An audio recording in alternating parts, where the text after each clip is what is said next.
मुल्क की आला अदालत ने इलेक्शन ट्राइब्यूनल की तश्कील के लाहौर हाई कोर्ट और इलेक्शन कमीशन के फैसले दोनों मुअत्तल कर दिए हैं। चीफ जस्टिस पाकिस्तान की सरबराही में 5 रुकनी बेंच ने इलेक्शन ट्राइब्यूनल की तश्कील से मुतल्लिक फैसले पर समाअत की।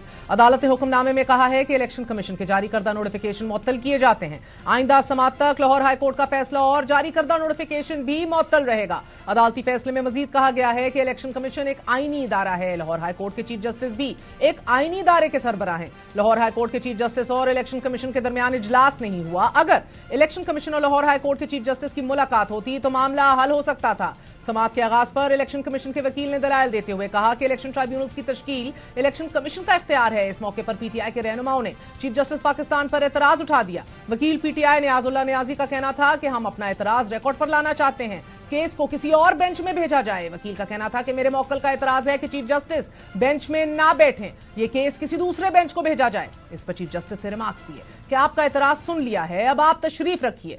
इस वक्त इलेक्शन कमीशन के वकील दलाइल दे रहे हैं। चीफ जस्टिस काजी फायज ईसा ने शदीद बरहमी का इजहार करते हुए रिमार्क्स दिए कि अदालत को बहुत स्कैंडलाइज किया जा चुका है, अब बहुत हो चुका। क्यों ना नियाजुल्लाह नियाजी का के डिसिप्लिनरी एक्शन के लिए पाकिस्तान बार को भेजें। चीफ जस्टिस से सवाल उठाया कि गुज़िश्ता समाअत पर 2 रुकनी बेंच का भी मैं सरबराह था, तब एतराज क्यों नहीं किया। बेंच में अब मैं अकेला नहीं बल्कि पूरी कमेटी बनाती है, जब एक बंदा बेंच बनाता था तब कभी एतराज नहीं किया गया। अदलिया की तजलील का सिलसिला खत्म होना चाहिए। हम देखेंगे कि उनके खिलाफ एक्शन लेना है कि नहीं, ये बस केस खराब करना चाहते हैं। नियाजुल्लाह नियाजी को जुज़वी रिलीफ भी मिला, इसके बावजूद एतराज कर रहे हैं।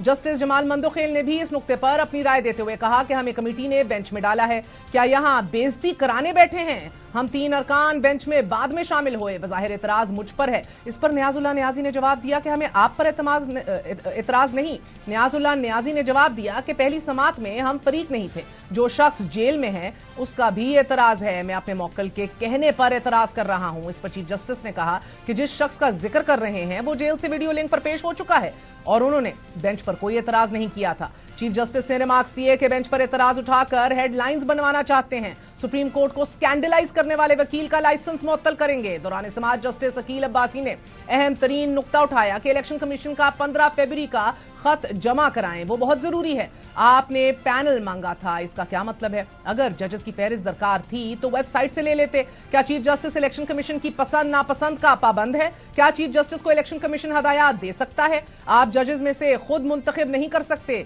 चीफ जस्टिस ने रिमार्क्स दिए कि मुतल्लिका चीफ जस्टिस को ही इल्म होता है कि कौन कौन से जज दस्तयाब हैं। हो सकता है कुछ जज बैरून मुल्क हों, कुछ जाती वजूहात पर ट्राइब्यूनल में ना आना चाहते हों।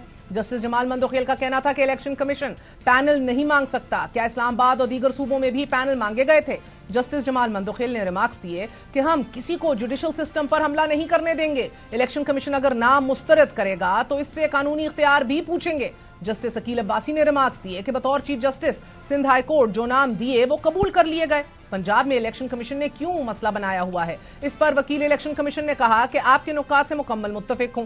चीफ जस्टिस काजी फायज ईसा ने फिर रिमार्क्स दिए कि आपके मुत्तफिक होने का मतलब है कि इलेक्शन कमीशन का पहला मौक़िफ़ दुरुस्त नहीं था। जस्टिस जमाल मंदोखेल ने रिमार्क्स दिए कि चीफ जस्टिस को कहा जाता है कि किन इलाकों के लिए जजेस दरकार हैं वो फराहम कर देते हैं। पहले अच्छे तालिबान और बुरे तालिबान की बात होती थी, अब क्या जजेस भी अच्छे बुरे होंगे। सुप्रीम कोर्ट ने इलेक्शन ट्राइब्यूनल्स के क़याम की नोटिफिकेशन मुअत्तल करते हुए कहा कि नए चीफ जस्टिस की तकर्री के बाद ही मुशावरत का अमल मुमकिन होगा। सुप्रीम कोर्ट ने मजीद समाअत गैर मुअय्यना मुद्दत तक मुलतवी कर दी है।